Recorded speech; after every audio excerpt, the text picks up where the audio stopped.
बनी ले ले भाई इधर थई जा आगड़ी थई जा उमाथी बोल करवाने है ले ले हां हाल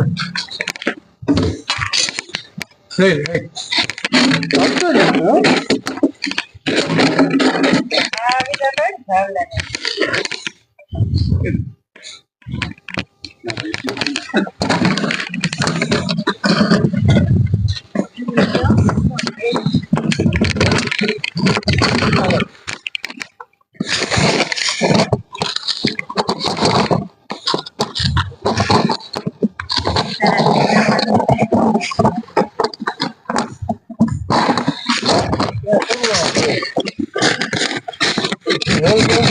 मारू में कोटिंग साकू है ले ले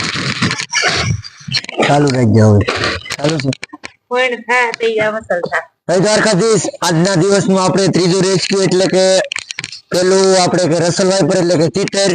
બીજું કોમન વુલ્ફ સ્નેક જે આપણે માંડવીના ઘાણામાંથી કરેલું હતું અને ત્રીજું વાડી વિસ્તારમાંથી ઇન્ડિયન સ્પેક્ટિકલ કોબરા જેને ગુજરાતી ભાષામાં એરુ સાપ કહેવામાં આવે છે મિત્રો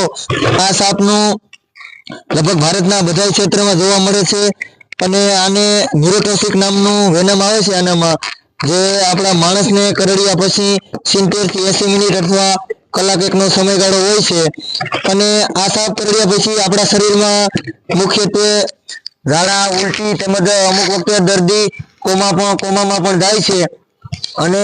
ભારતમાં લગભગ 3 પ્રકારના કોબરા જોવા મળે છે જેમાં પહેલો બ્લેક એટલે કે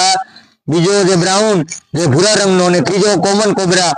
જે સ્પેક્ટિકલ કોબરા હોય છે તેને ફૂલની પાછળ જે ચશ્મા આકારનો યુ હોય છે એટલે એને સ્પેક્ટિકલ કોબરા કહેવામાં આવે છે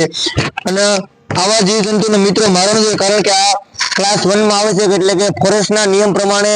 આને મારવો એ કાયદેસર ગુનો તમારા ઉપર નોંધી શકાય છે અને સાપ એ આપણા પર્યાવરણની કડીમાં મુખ્ય ભાગ ભજવે છે જેથી આવા સાપને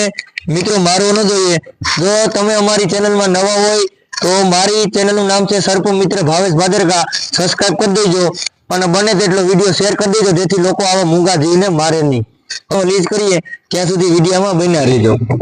હાલો